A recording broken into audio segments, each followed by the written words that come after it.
मैं इस समय खड़ा हूँ मैनपुरी शहर में और यहाँ पे कुछ लोग खड़े हुए, इनसे बात करते हैं क्या माहौल चल रहा है। भाई साहब क्या नाम है आपका? मेरा नाम पंकज गुप्ता है। क्या माहौल चल रहा है? मैनपुरी में तो भाजपा का माहौल चल रहा है। हमेशा सापा का गढ़ रहा है, आप कैसे मानते हैं कि इस बार बीजेपी? नहीं, कोई गढ़ नहीं रहा है। वो मुलायम सिंह के कुछ संपत्ति थी यहाँ के लोगों के लिए, थोड़ा सम्मान की वजह से वो जीत गए थे और पिछली बार 90,000 वोटों से मात्र जीते थे। इस बार तो यहाँ पे जो समाजवादी प्रत्याशी खड़े उनकी जमानत जब्त होगी। आपको लगता है क्या इस बार सिंपैथी चलेगी मुलायम सिंह? जी बिल्कुल चलेगी। किस आधार पे आप कह रहे हो? बिल्कुल, जो काम किया है समाजवादी लोगों ने यहाँ पे मैनपुरी में, जो विकास किया है उसके आधार पे और नेताजी की सहानुभूति पे वोट मिलेगा। एक परिवारवाद का मुद्दा रखता है हमें, तो विपक्ष कहता है कि आप परिवारवाद को लेकर चलते हैं। डिम्पल यादव जी को खड़ा करा, तो क्या आप लगता नहीं परिवारवाद को? नहीं, परिवारवाद ऐसा तो कुछ नहीं है। परिवारवाद तो आप बीजेपी में भी देख लीजिए, जो वहाँ शामली में टिकट दिया गया है, जो पहले से थे उन्हीं को दे दिया गया। और राजनाथ सिंह के पुत्र हैं पंकज सिंह, उन्हें भी दिया गया। वो परिवारवाद कुछ नहीं होता है, ये तो सब कहने वाली बातें हैं। एक बात कही जाती है कि मैनपुरी में सैफई में विकास हुआ है, सैफई को विकास किया है, मैनपुरी में कुछ विकास नहीं हुआ। मैनपुरी में वाकई विकास नहीं हुआ। सैफई का अगर देखिए आप, तो सैफई में इतना अधिक विकास हुआ है कि शायद ही दिल्ली में भी ना हुआ उतना। उन्होंने दिल्ली की तर्ज, मुंबई की तर्ज पे सैफई बना दिया है। कि भाई साहब कह रहे हैं सैफई में विकास हुआ है, मैनपुरी में विकास नहीं हुआ। नहीं तो भाई साहब से आप पूछ लो, 7 साल से लगभग बीजेपी सरकार है यहाँ पे मैनपुरी में। अगर बीजेपी कोई एक 10 करोड़ का एक प्रोजेक्ट मुझे बता दे कि ये कार्य किया, मैं आपको 10 बता दूंगा। मैनपुरी में, मैनपुरी के अंदर जो भी विकास हुआ है वो समाजवादियों का है, उन्होंने विकास किया, उसी आधार पे हम जीत रहे हैं, यहाँ भारी बहुमत से जीत रहे हैं। आप क्या कहेंगे? मैनपुरी में समाजवादी पार्टी के लोगों ने बिल्कुल भी विकास नहीं किया। उनका स्वयं का विकास हुआ है, उनकी पार्टी के कार्यकर्ताओं का विकास हुआ है। और जो ये कहे 10 करोड़ का कार्य करा दे, भारतीय जनता पार्टी 10 करोड़ रुपए प्रति महीने एक मोहल्ले में खर्च करती है, राशन देने का काम कर रही है और वैक्सीन लगाने का काम कर रही है। वो भारतीय जनता पार्टी करी, वो कहते हैं हमने 10 करोड़ काम किया। हम तो हर महीने में काम करते हैं करोड़ों अरबों रुपए का।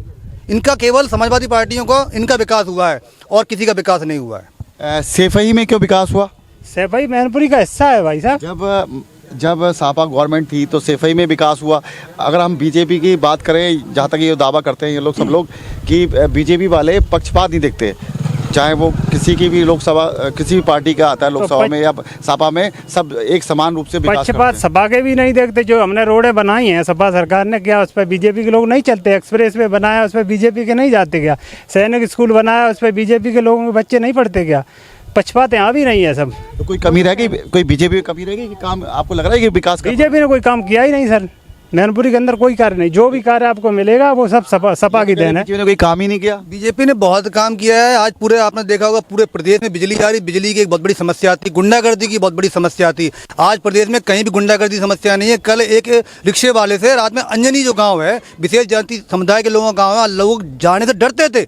आज रात की 10 बजे भी वहाँ पे कोई व्यक्ति चला जाता और सुरक्षित लौट आता है। आज बहुएं, बहन, बेटी सब सुरक्षित हैं।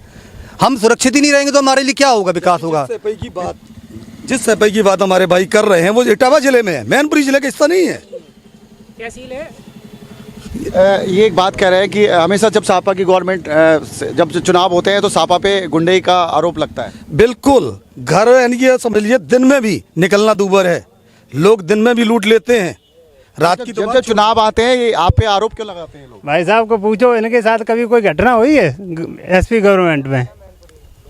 जो आप बता रहे हैं भाई साहब हमारे कि दिन में लूट लेते, कोई लुटा है इनमें? इतने खड़े हैं भाई साहब, इनमें कोई लुटा हो बताए मुझे।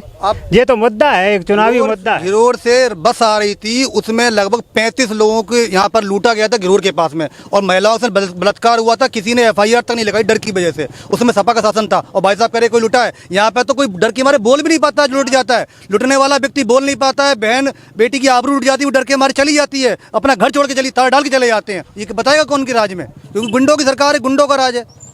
अच्छा, डिम्पल यादव को ही क्यों टिकट दिया? परिवार की सदस्य थी क्या उसी और को? वो तो नेताजी यहाँ से सांसद थे, तो जब नेताजी नहीं हमारे बीच रहे, परिवार में किसी तो उनका हक बनता था तो उन्हें दिया। कार्यकर्ता की वैल्यू लगता है आप? क्योंकि एक कार्यकर्ता वहाँ का एक आम कार्यकर्ता मुख्यमंत्री बन सकता है, एक आम कार्यकर्ता प्रधानमंत्री नहीं बन सकता। जो चांदी की चम्मच लेके पैदा हुआ उस परमाणु में वही मुख्यमंत्री बन सकता है। जो आपने देखा अपने चाचा के साथ में कैसा व्यवहार करते हैं, जो अपने परिवार के लोगों के साथ में अच्छा व्यवहार नहीं कर सकते, वो बाहर की जनता के साथ कैसे व्यवहार अच्छा करेंगे। उनके घर में केवल कुछ लोग हैं, कल उनकी बेटा बेटी बड़े हो जाएंगे तो उनके पास सत्ता चली जाएगी, वो किसी सत्ता नहीं देंगे और किसी भी बाहर के व्यक्ति को कोई भी टिकट नहीं देंगे, ना चुनाव लड़ने को देंगे। आपसे बात करते हैं, क्या लग रहा माहौल? देखिए भाई साहब, ना मैं सपा का हूँ ना भाजपा का हूँ, लेकिन जो सत्यता आपने जो सवाल पूछा या उन भाई से पूछा, तो काम दोनों ही हुए हैं।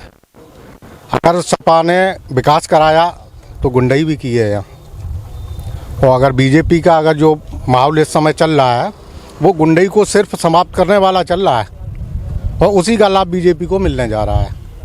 यहाँ पर कुछ युवा लोग भी इनसे बात करते हैं, क्या और क्या मुद्दा देखते हैं आप? युवाओं के लिए क्या मुद्दा देखते हैं? देखिए ऐसा है, जहाँ जितना भी विकास हुआ है सारा समाजवादी पार्टी द्वारा किया गया है।